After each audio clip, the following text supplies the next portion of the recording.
Salut à toi et bienvenue sur ma chaîne. Je suis Victor et je te propose des vidéos pour t'aider à utiliser une application très intéressante pour l'étude et la méditation de la Bible.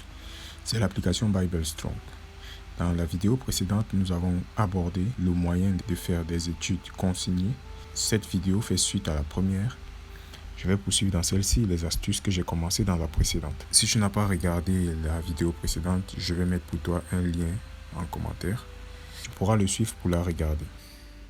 Maintenant, je vais vous montrer une autre fonctionnalité, mais une fonctionnalité que comprendront mieux ceux qui savent c'est quoi le Strong. En installant l'application, au tout début, j'ai présenté les différentes fonctionnalités et j'ai parlé, peut-être brièvement, nous y reviendrons, du lexique biblique. Et pour vous permettre de mieux comprendre, je vais aller dans la Bible. Vous le savez sans doute, la Bible n'a pas été écrite en français. Les versions françaises que nous avons sont des traductions. Et les traductions sont obtenues à partir des textes hébreux pour l'Ancien Testament et araméen et grec pour le Nouveau Testament. Le lexique, à quoi il sert? Il nous permet sur le texte français ou anglais de visualiser ou d'avoir accès aux mots hébreux ou grecs qui ont servi à la traduction. Donc par exemple, j'ai expliqué au début, mais je vous remontre à nouveau. Lorsque je clique sur un verset, Jean 3,16 par exemple, j'ai des fonctionnalités qui s'ouvrent. Je clique sur lexique. Voilà, vous voyez le texte de Jean 3,16 apparaît. Et chacun des mots qui sont en évidence là, en surbrillance ou encore renforcés, si vous voulez, sont les mots en fait qui ont été obtenus en français d'un mot grec dans le texte original. Qu'est-ce que j'essaye de dire? Tout ce que vous ne voyez pas mis en évidence n'était pas dans le texte original. C'est des ajustements pour que ce soit correctement lu en français. Par exemple, s'il fallait ignorer tout ce que le français a dû ajouter pour que la forme soit correcte, on dirait que Jean 3,16 dans le texte grec d'origine, c'est car Dieu tant aimé monde qu'il donnait son Fils afin que, il n'y a pas afin, son Fils unique, que quiconque croit en lui périsse point, mais ait vie éternelle.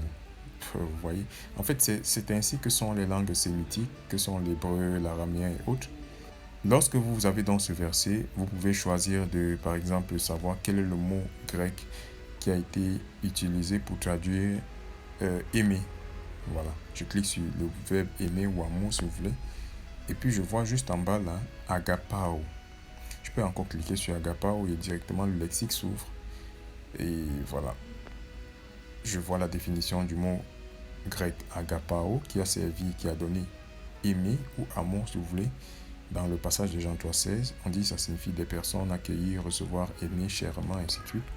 Là, c'est pendant que vous lisez, vous pouvez en faire autant pour tous les mots de chaque verset, de chaque passage de la Bible. Imaginez-vous donc que vous soyez dans votre étude, on va y retourner, et que là, vous voudriez, toujours en parlant de l'amour de Dieu, dire que l'amour dont Dieu nous a aimés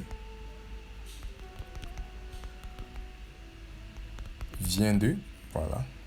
Et là, vous voulez, puisque vous êtes en train de faire votre étude, introduire le mot grec que nous venons de voir, agapao. Quelqu'un me dira encore, oui, il suffit peut-être d'écrire agapao comme ça. Et voilà, ça suffit. Mais ce n'est pas le but juste de l'écrire, mais c'est de créer encore un lien qui nous renverra dans le lexique chaque fois que nous voudrions ou nous reviendrons lire notre étude. Donc, on va cliquer encore sur le plus.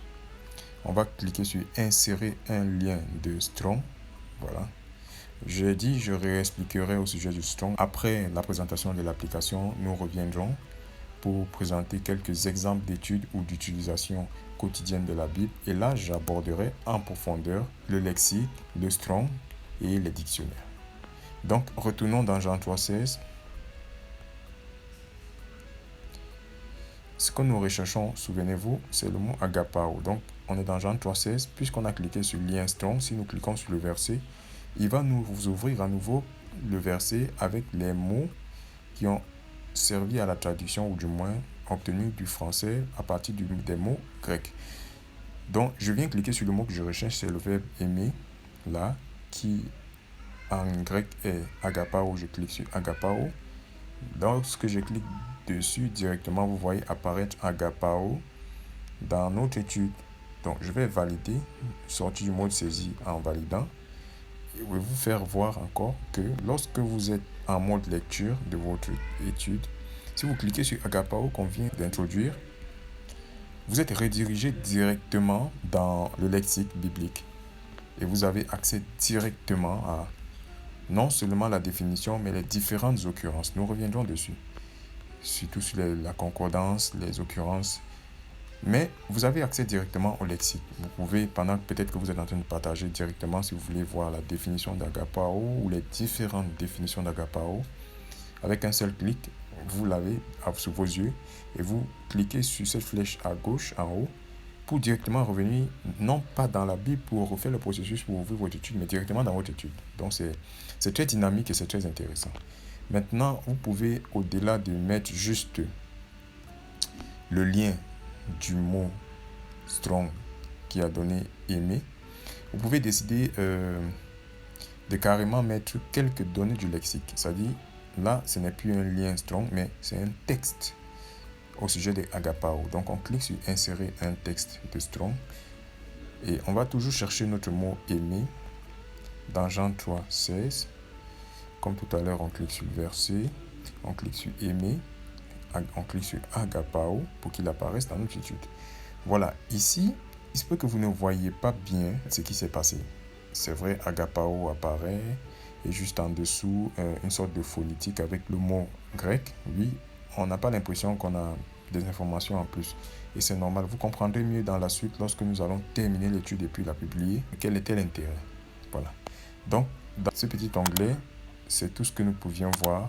Maintenant, le dernier onglet à l'extrême droite, il permet simplement de cacher, de masquer le clavier. Et si vous voulez le refaire apparaître, vous cliquez sur l'écran de votre téléphone. Donc, il se peut que sans avoir besoin forcément de valider l'étude, vous voudriez relire pendant que vous êtes en train de saisir, c'est ce à quoi ça sert. Voilà, donc nous avons parcouru toutes les fonctionnalités de l'onglet études. Enregistrons notre étude. Voilà, nous sommes désormais en mode lecture, plus en mode saisie, nous ne pouvons plus modifier. Voilà, donc ce qu'on va faire, on va ressortir un peu. Voilà notre étude qui apparaît. Donc, nous allons nous arrêter là pour cette vidéo. Dans la prochaine vidéo, nous achèverons la présentation de l'onglet études. N'oublie pas de t'abonner et de cliquer sur la cloche de notification pour suivre la prochaine vidéo et toutes les autres que nous publierons. Que le Seigneur te bénisse.